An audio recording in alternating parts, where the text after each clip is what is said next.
golle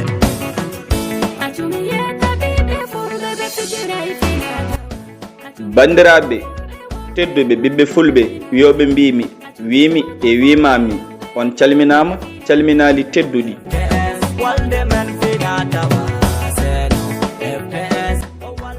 onon ɓiɓɓe fulɓe yiɗɓe koye mumen farnoriɓe pinal e cinkal leñol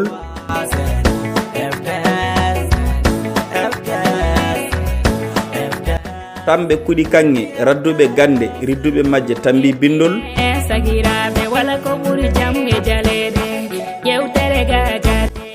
dadiɓe daraniɓe ɓamtare pulagu ko tintinde e teddenirde en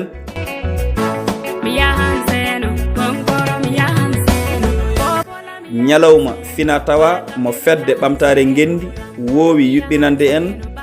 to galle pinal mo Amadou Hampate Ba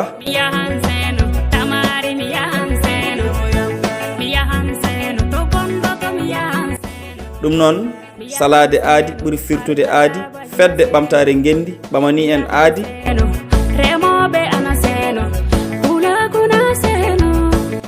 mo firtotako ñande 26 lewru setto hitande ujunaje 2026 to galle pinal mo Amadou Hampate Ba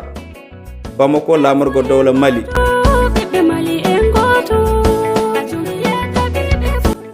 wadde aadi bil aadi salade aadi ɓuri firtude aadi ñande 26 lewru setto hitande ujunaje 2026 to palais de la culture Amadou Hampate Ba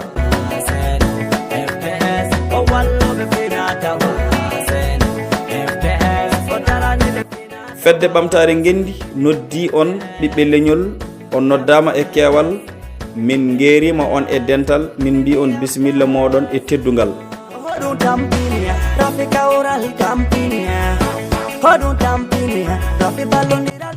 e inde hoorejo fedde ɓamtare gendi woni Ibrahima Aw gorko mo Kolomina Sare non bandiraɓe musidɓe tedduɓe fedde ɓamtare gendi wi on bisimilla moɗon okina tewten pamen ko dogata ko tewten anden aadi bil aadi le 26 avril 2026 to palais de la culture Amadou Hampate Ba so wattu o saazoke dinnoden tahazoden so waylitigen ɗum noon bandiraɓe musidɓe tedduɓe en jeehi Bamako lamorgo dowla Mali ɓe gadi dabareji no pulaku sultirta ɓe gadi dabareji no suudu baba le 26 avril 2026 to palais de la culture Amadou Hampate Ba